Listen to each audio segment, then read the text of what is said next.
O que é que acontece depois da sentença na ação contra o INSS? Se você tem dúvidas sobre esse tema, chegou a hora de tirá-las. Seja bem-vindo ao nosso vídeo.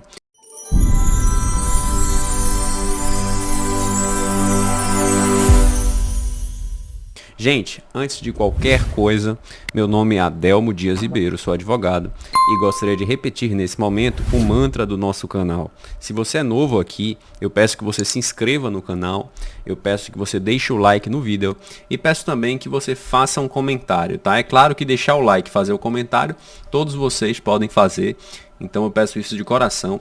Essas atitudes engajam o canal e levam esse conteúdo para novas pessoas, o que é muito importante para a nossa comunidade aqui no YouTube, tá? O tema que eu escolhi para tratar hoje, na verdade, é um tema de um vídeo que eu fiz há alguns anos atrás, né? Que é um vídeo sobre a sentença na ação contra o INSS, né? O que acontece depois da sentença na ação contra o INSS. Mas a primeira coisa que você tem que entender é o que é a sentença, né? Depois que você enfrenta uma ação judicial contra o INSS, que você faz as perícias, né, faz a perícia médica, se for o caso, faz a perícia social, você vai ter uma decisão do magistrado que é denominada de sentença. A sentença decide o seu processo, né? Vai ser a sentença que vai julgar procedente ou improcedente o seu pedido. Por meio da sentença, você vai ter ali a garantia do seu benefício, né? Portanto, a sentença é um ato processual do juiz, né, que encerra uma etapa do procedimento, né? Encerra-se a etapa de conhecimento, né? É esse o momento aqui que nós queremos comentar com vocês. Ah, beleza, doutor Adelmo, a sentença é o ato final do juiz que encerra ali o meu processo em primeira instância, não é isso? Exatamente. Né? E o que é que acontece depois da sentença? Né? Quais são as opções de sentença que existem? Né? Eu posso classificar as sentenças, pessoal, para vocês entenderem, em dois tipos de sentenças. As sentenças resolutivas de mérito, né, e as não resolutivas de mérito. Né? A sentença resolutiva de mérito, você vai ter ali uma solução do seu problema com o INSS. Quando você tem uma sentença extintiva sem resolução de mérito, né, você vai ter ali, é como se o juiz te dissesse, olha, seu processo não foi julgado porque ele não reuniu as condições de julgamento. Então eu vou extinguir ele aqui e você pode até ajuizar ele de novo se você atender a irregularidade que existe em seu processo. Tá? Então se você teve um processo que foi extinto sem resolução do mérito, é isso que o juiz está te dizendo. Olha, seu processo não preencheu os pressupostos para ser julgado, eu vou extinguir ele aqui sem resolução do mérito e se você quiser, você pode protocolar ele novamente. Tá? É isso.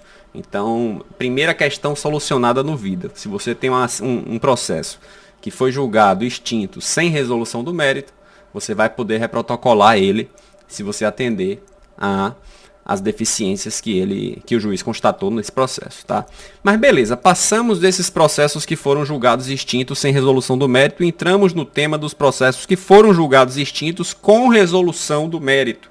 Ou seja, houve a resolução do problema, né? Seu problema com o INSS foi solucionado, seja para o bem, seja para o mal, mas ele foi solucionado, né? E existem aqui algumas hipóteses, né, nas ações previdenciárias. Né? Existe a possibilidade de você ter seu processo julgado procedente, né? É a melhor hipótese, você ganhou sua ação. Né? Existe a possibilidade de sua ação ter sido julgada improcedente, neste caso você perdeu a sua ação, é a pior hipótese. Né? E existe também a possibilidade de você ter o seu processo resolvido por acordo judicial, né? Que no caso você tem aí uma sentença homologatória, mas que resolve o mérito. Né? Quando você aceita um acordo do INSS, né, o seu processo vai ser julgado por meio de uma sentença do tipo B, que é uma sentença que ela resolve o mérito sem julgar. Né? Então o juiz homologa o acordo e ele passa a produzir efeitos legais. Né? Essa é a sentença do tipo B. Quando você tem seu processo julgado pelo magistrado, são as sentenças do tipo A. Né? Você pode ter um julgamento procedente, parcialmente procedente ou mesmo improcedente. Parcialmente procedente significa que seu pedido foi acolhido em parte. Ele não foi completamente acolhido. Ele foi acolhido em parte. Né? Por isso, parcialmente procedente. Se o pedido foi julgado procedente, ele foi acolhido. né? E se o pedido foi julgado improcedente, ele não foi acolhido, você perdeu a ação, tá? Ah, doutor, beleza. E dessa sentença, a dúvida mais frequente que surge, né? As pessoas me perguntam muito isso. Doutor, a sentença foi procedente, tá? O INSS recorreu e o meu benefício vai ser implantado ou tenho que esperar o recurso do INSS?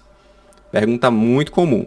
E a resposta é: o seu benefício vai ser implantado, porque geralmente essas sentenças que julgam procedente o pedido, elas asseguram a implantação imediata do benefício, independentemente do recurso do INSS, porque os benefícios têm natureza alimentar. Então, seu benefício vai ser implantado, o INSS tende a recorrer, mas isso não afasta o seu direito ao recebimento do benefício. Uma outra pergunta que é muito frequente é a pergunta sobre a sentença improcedente. Doutor Adelmo, eu tive uma sentença improcedente. Eu posso recorrer? Sim, você pode recorrer em sua sentença improcedente, tá? E você vai ter um novo julgamento do seu processo na segunda instância. Mas, é claro, enquanto você não tiver esse novo julgamento, você não vai estar recebendo o benefício. Você vai ter que aguardar um pouco mais. É diferente, portanto, das pessoas que tiveram o julgamento procedente da ação, né? No caso dos acordos, não tem muita dúvida, né? A sentença extingue ali o processo e o processo continua para a implantação do acordo, né? Ou seja, pagamento dos benefícios atuais e pagamento dos retroativos por meio de requisição de pequeno valor e de regra, né? Claro que existem casos de valores maiores que são pagos por precatório, a gente já comentou bastante isso aqui no canal, mas de regra o procedimento é o da requisição de pequeno valor, né? O recurso no juizado que cabe contra essas sentenças é o recurso inominado, tá?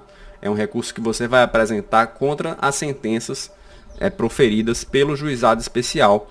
Esse recurso inominado vai levar o seu processo para ser julgado novamente numa turma recursal, que é uma turma composta por juízes, não são desembargadores, são juízes, né, que se reúnem em trios para efetuar o julgamento de ações processuais, tá?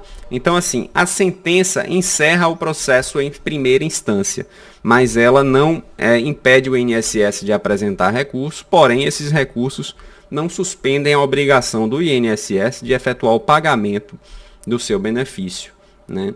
É muito importante que você tenha em mente que a sentença não resolutiva não lhe proíbe de buscar novamente a judicialização, desde que você atenda aos critérios previstos na legislação para o julgamento, né? E atenda também às correções efetuadas pelo magistrado. Ah, doutor Adelmo, meu processo vai ser julgado procedente? Olha, eu não consigo fazer um exercício de adivinhometria, né? Mas, de uma forma geral, né, as ações previdenciárias que têm perícias favoráveis, elas tendem, ou seja, existe uma chance maior delas serem julgadas procedentes, ou seja, de você ser vencedor, né? Para isso, você tem que ser aprovado na perícia, né? No caso do auxílio-doença, a perícia médica. No caso do BPC-Loas, a perícia médica e a perícia social. Você sendo aprovado nas perícias, tudo leva a crer que seu processo será, sim, julgado procedente, mas não existe uma garantia. Por outro lado, se você não for aprovado na perícia judicial, né, tudo leva a crer que seu processo será julgado improcedente. Por quê? Na praxe forense, os juízes federais, de uma forma geral, vêm se guiando pelos laudos dos peritos. É claro que os laudos dos peritos podem ser atacados, tá? Mas, de uma forma geral, os juízes seguem o laudo. Ou seja, se o laudo constatou ali uma incapacidade e o INSS não constatou, o juiz vai seguir aquele laudo, né, emitido por seu perito oficial, né, e irá proferir uma sentença de acordo com o laudo acostado ao processo, né? Por outro lado, se o juiz, se o INSS negou e o perito oficial disse, olha, de fato não tem capacidade, nesse caso o juiz vai negar seu pedido, né, porque tende sim a seguir o laudo expedido pelo perito que está vinculado ao juízo, né? Então, de uma forma geral, as perícias orientam as sentenças, né? Eu posso dizer assim, Se você tem uma perícia boa, você tem uma sentença boa. Se você tem uma perícia não tão boa, você tende a ter uma sentença não tão boa. Então é isso, pessoal. Eu espero que eu tenha ajudado vocês. Não deixem de seguir o canal e curtir o vídeo. Valeu? Tchau!